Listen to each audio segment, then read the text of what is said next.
Jalen Lecque. To open the season, the results just haven't been there. But for you statistically to be performing at such a high level, what's been the number one thing that's been working for you despite the results thus far? I just been being more aggressive. Just being with my team, man.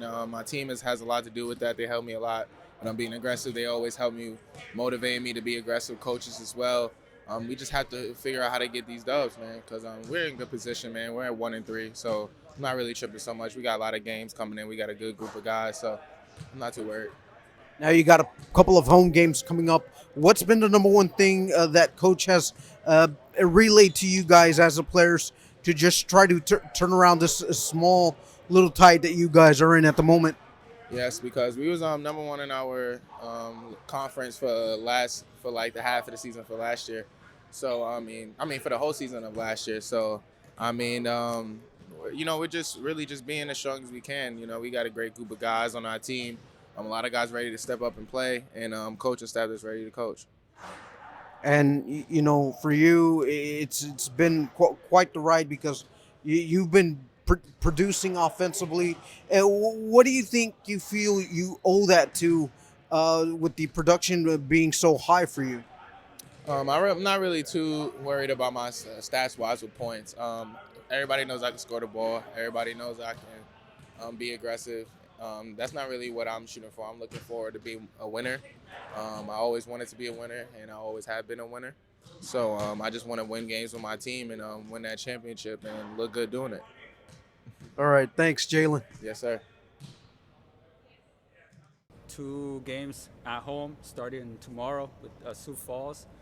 Uh, the keys to the game and some of the things that you look forward to, obviously, just to come back and start the regular season here at home finally. Yeah, I mean, shoot, like one, it's gonna be good to see our fans. I mean, I wish I could hug every one of them. That's how much I miss RGV. Uh, but like, just the keys are just getting back to how we, played in the beginning of the season, middle of the season. There's just, how we play with driving to the paint, driving, kicking. Defensively, we were tougher. Like little small things, the details, and I think we get back to that, we'll be fine.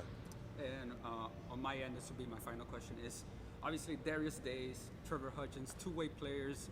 The way that they handle just the chaotic scheduling of a two-way player and just coming back here and contributing right away. How impressed are you in regards to the way that they just approach the game, despite having to face that chaotic schedule?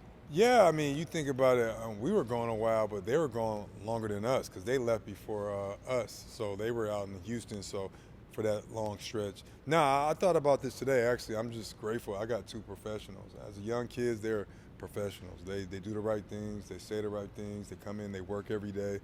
They take care of themselves. So they have that approach, which is going to really bode well for them down the stretch of their career. Because it's just great to have that type of player. Coach, a few on my end. You guys were able to add Sean Osius, who was a familiar player to the organizations. What have you seen from him thus far, and what are some of the things that you kind of look forward having him on your roster? Well, the hard part, he's been a little sick, so like he wasn't able to play our last two games, I believe. He's been sick, yeah. So that's been a tough. He's just getting here, wants to get back acclimated. But one thing about Sean, like I seen in camp, he's a elite defender. So kind of in the same mode as Trey. So I'm looking forward, to have him on the court, defending some of the better guys, make some plays for us on that end, and offensively he knows how to play. So I'm looking forward to playing him out there. And defensively, you've seen your fair share of breakdowns. Just how do you just adjust that on the run with the complicated schedule that the G League offers? It's just hard with all the traveling, and now you get to be home for a couple and go back on the road. Yeah, I mean, it's nothing that there's no scheme that we have to put together.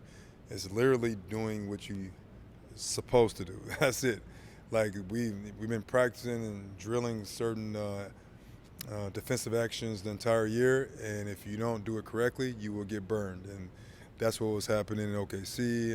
That happened sometime in Maine, but that was it. I mean, there's nothing different. Like, we just got to do what we do, but do it better.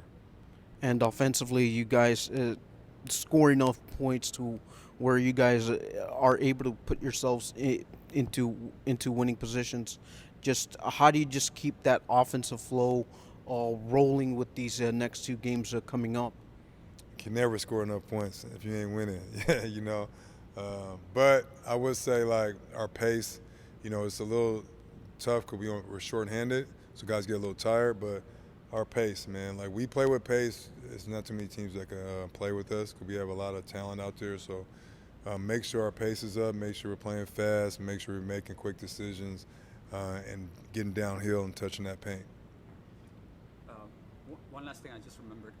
Just the fact that you guys are going to be participating in an Intercontinental Cup, Yeah. FIBA Intercontinental Cup.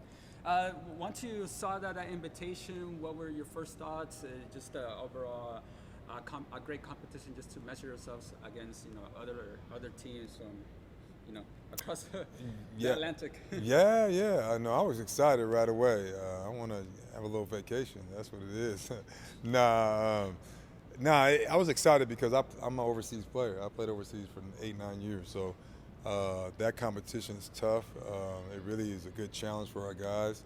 We'll be playing against some good teams, so I'm excited to see what we can do as a coaching staff and what our players can do versus that type of talent. And I think it's only going to help us because over there, I mean, it's really you got to really be efficient in the way you play. And then just the experience of being with the guys out there, I think that's going to be good for us to bring us, closer. We're already a pretty close group, but I think going overseas always brings you a little closer.